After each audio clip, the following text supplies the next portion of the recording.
Hello everyone, and welcome back to your daily government and financial news update. As always, I'm interested in hearing your thoughts on everything, and I wanted to thank everyone for giving my videos likes and sharing them, as that certainly helps push these videos out to other people like you. Okay, so as if we needed yet another reminder of just how bad inflation has been over the last year thanks to terrible policies, it's being noted that the average American family is spending around $864 on back-to-school supplies this year, which is really just mind-boggling. This year, the average American household will spend $864 on back-to-school shopping, 40% higher than before the pandemic.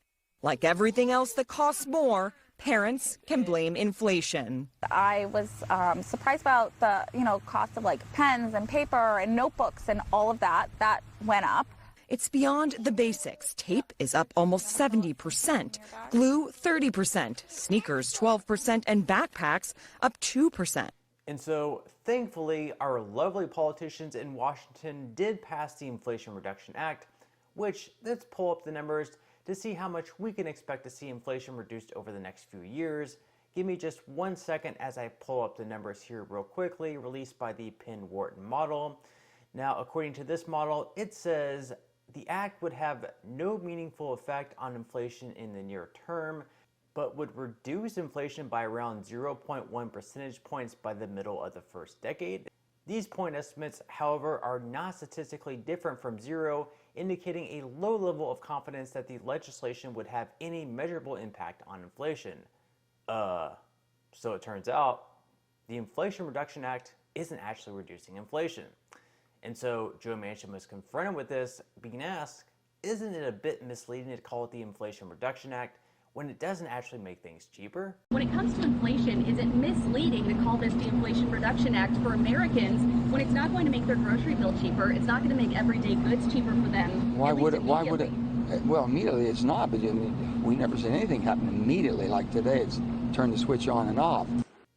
Immediately it's not, and over the long term, it's not either.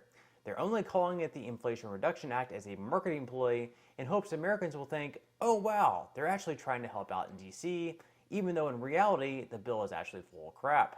And so now it's coming out in a recent piece by Bloomberg that a big reason for this bill passing was not because of the average American pushing Manchin and these other senators to get it through because of how much it would change our lives. No, as it turns out, multi-billionaire Bill Gates was a huge reason on why they actually voted it through.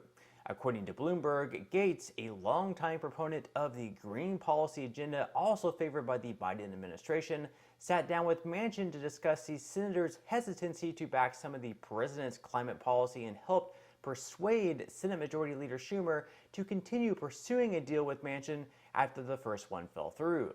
Gates had reportedly shared a meal with Manchin and his wife in January, where they reportedly discussed the reliance of West Virginians on coal mining jobs. Gates suggested here that some of these jobs could actually be replaced with some of those that would come from small nuclear power plants, but that conversation evidently wasn't enough, as Manchin later declared Build Back Better dead as of February 1st, citing inflation concerns. Now, after that, Gates and Chuck Schumer remained in contact, with Schumer explaining that he's shown infinite patience with Manchin, but Gates pushed Schumer to stick it out a little bit longer, and all he needs to do is show infinite +1 patience. And so on July 7th, Gates and Manchin both attended the Allen & Company's Sun Valley Conference in Idaho, where during that conference, Gates convinced Manchin to reconsider. Several phone calls later between Gates and Manchin, and of course also with Senate Majority Leader Schumer, and again, not the hardworking residents of West Virginia in which Manchin is supposed to be representing, but with multi-billionaire elitist Bill Gates, they were able to strike a deal.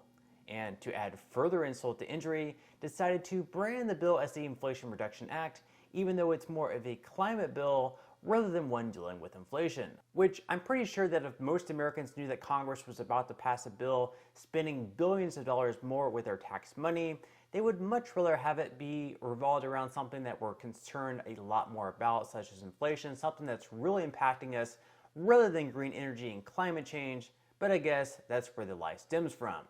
But okay, $369 billion are being devoted towards climate change, so at least in 100 years, our great-grandchildren may not have to deal with floods or severe temperatures, right?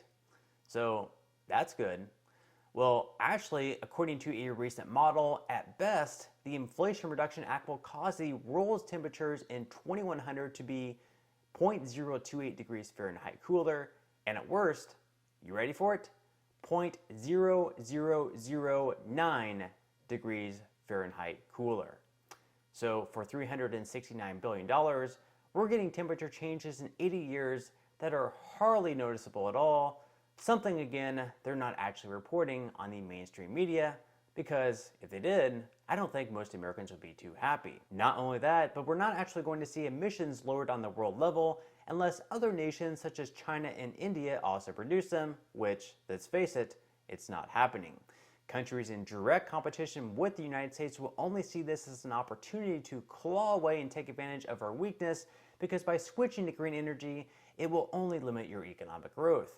So again, $369 billion to maybe lower the world's temperature by 0.028 degrees over the next 100 years, something completely unnoticeable, meanwhile limiting our own economic growth, making gas more expensive, and giving tax credits to the wealthy to buy Teslas. Okay, so now quickly moving on to some news regarding Social Security, as we are now just 2 months away from the cost of living adjustment being announced for next year. And even though we won't know for sure until the middle of October, at the moment, the Senior Citizens League is predicting an increase of anywhere between 9.3 to 10.1%. Realistically, according to the Senior Citizens League, beneficiaries on average will see a boost from $1,656 per month up to $1,815 per month. This would be an increase of right around $159 monthly. And while this will certainly be helpful, the Senior Citizens League has also admitted that even with the cost of living adjustment for this year, beneficiaries were still left short by about $58 per month on average. So if inflation continues rising over the next year, the adjustment very quickly will become a lot less helpful. Now, this fall, it is being noted that House Democrats are looking to bring some type of bill to the floor, whether that be the Social Security 2100 Act, which would expand benefits to more Americans and make the program last longer, or the bill co-sponsored by Bernie Sanders and Elizabeth Warren, which would increase benefits by $200 per month.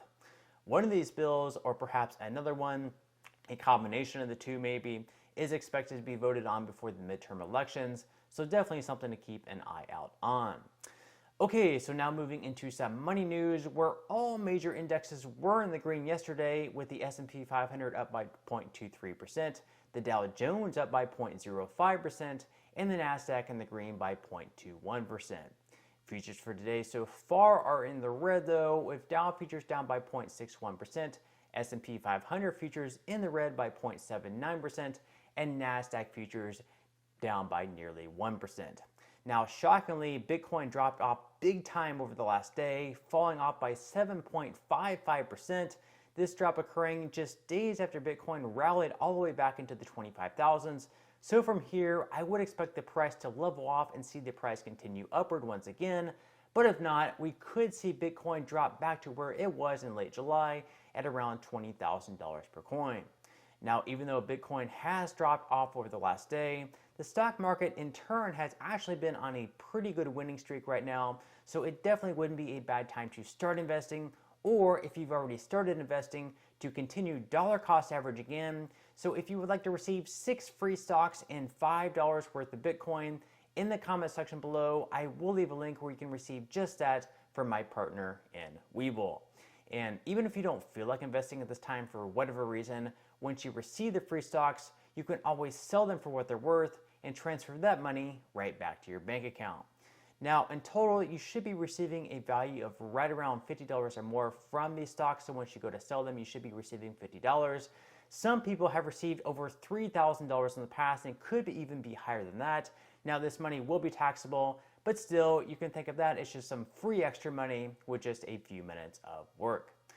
But on that note, I'm going to go ahead and wrap up this video. If you enjoyed the content in today's video and you would like to see more like it, I would encourage you to give this video a like, subscribe to my channel, and also ring the notification bell. That way you won't be missing any of my future videos. And until next time, I hope you have a wonderful rest of your day, and I'll see you in the next video.